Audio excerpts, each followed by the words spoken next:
What's going on, guys? It's Triple G here, back with another Borderlands 3 video, and today I want to talk to you about the topic that is being talked about currently on Twitter, and that is the drop rates on Borderlands 3.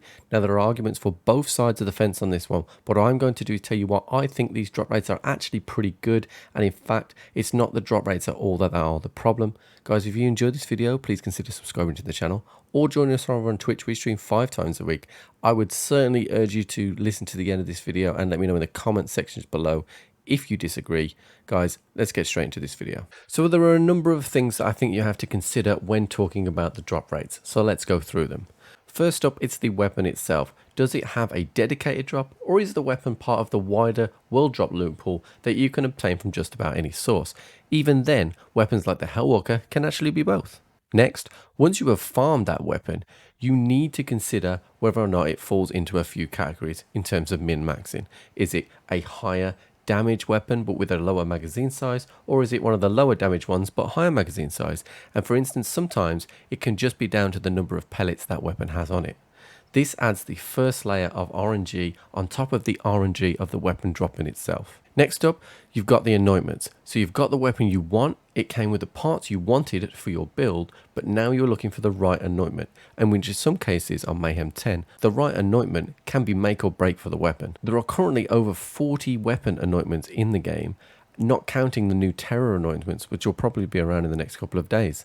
This then becomes the second layer of RNG on top of that we have to crack. Now, for some players that don't play on PC, we also need to take into consideration load times. Sometimes these load times can be anywhere between 1 and 2 minutes to reload back into the game just for another attempt at killing the enemy that may or may not drop the weapon that they are looking for.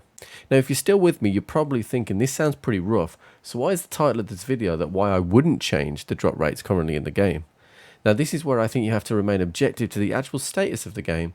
Currently, there are over 200 legendaries in Borderlands 3, probably nearly 250. But I'd argue only maybe 20 of them are actually used at the top end of Mayhem 10, and even then I think I might be even being generous with 20. Part of this is because a lot of the base game weapons have been power creeped out, and therefore you cannot really use these on Mayhem 10. For reference, power creeping means that when new weapons are added to the game, they are slightly better than the ones that came before this, and this kind of adds on every time that Gearbox release new content, and therefore some weapons get left behind. So let me play this back to you.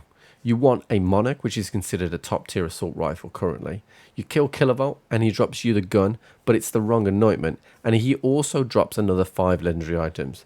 Now, in the current state of the game, there are not many world drops that can perform in Mayhem 10 and are considered in that top 20 bracket.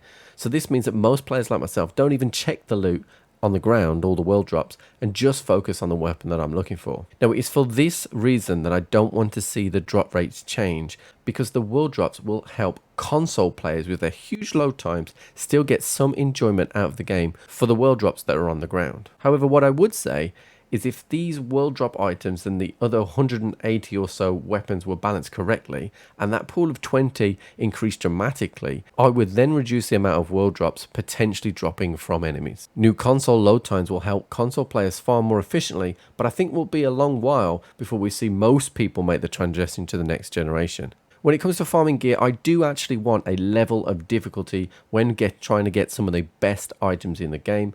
I believe that this keeps players playing the game, and it makes that moment when that weapon does drop feel exceptionally special and romantic.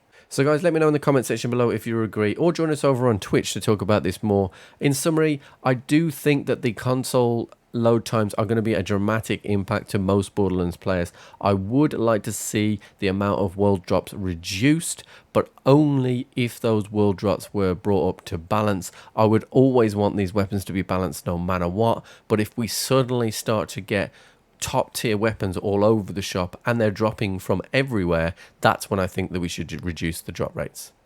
So guys, that's it for today's video. Like I said before, if you've enjoyed this video, please consider subscribing to the channel or join us over on Twitch. We stream 5 times a week. And otherwise, I'll catch you on the flip.